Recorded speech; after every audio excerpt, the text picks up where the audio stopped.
All right, ladies and gentlemen, to understand this next train of thought, you had to have watched the first two videos. So if you have not watched the videos, this is not the place to hop in. You need to go back and watch video 1 and video 2 from section 5.1.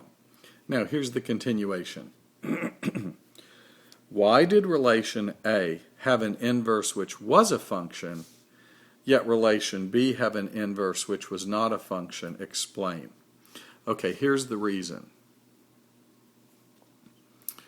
A, the original relation A,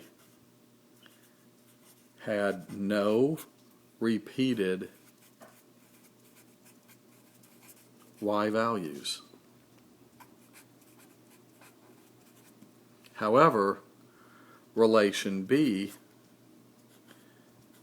had repeated y values, and that killed it. Okay? And think about why that killed it. All right?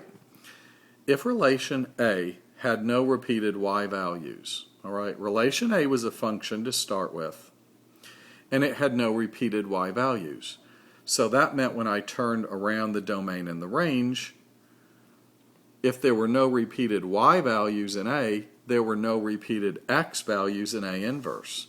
But the problem with B, since it had repeated y values, when I find B inverse, the repeated y values now become repeated x values, and that kills it.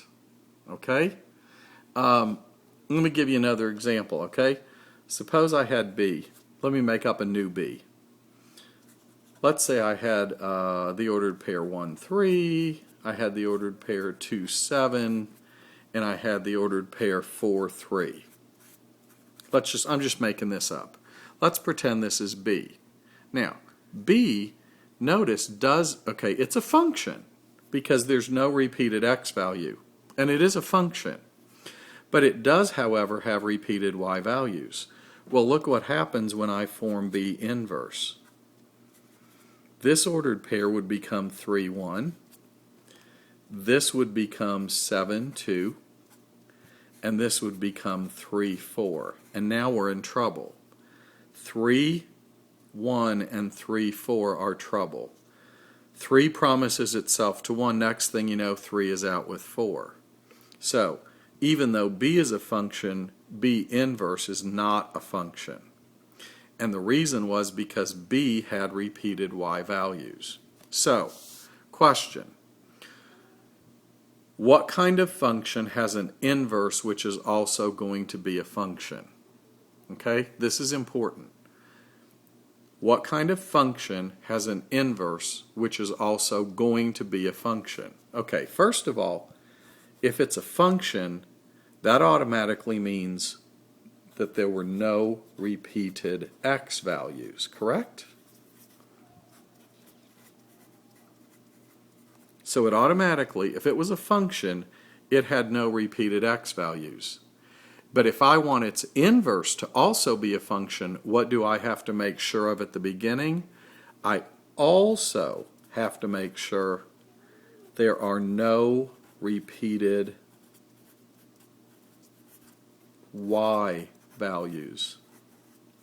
So, if I want a function to be, if I want its inverse to also be a function, I have to guarantee myself of two things. There were no repeated x values to start with, that's why it was a function, so it passed that test first. Then, once I knew it was a function, I had to look at the y values, and there was no way I could allow y values to repeat either. This kind of function in math sometimes has a name, and it's usually symbolized this way, 1 to 1, okay? If the original function is a 1 to 1 function, and what I mean by if the original function is a 1 to 1 function, what it means is it has no repeated x values and it has no repeated y values. Then when you find its inverse, it will also be a function. Okay? So that is the key. If I want a function to have an inverse, the original function has to be a one-to-one function. What that means in English, the original function can have no repeated x values. It can also have no repeated y values. If that's the case, it is called a one-to-one function.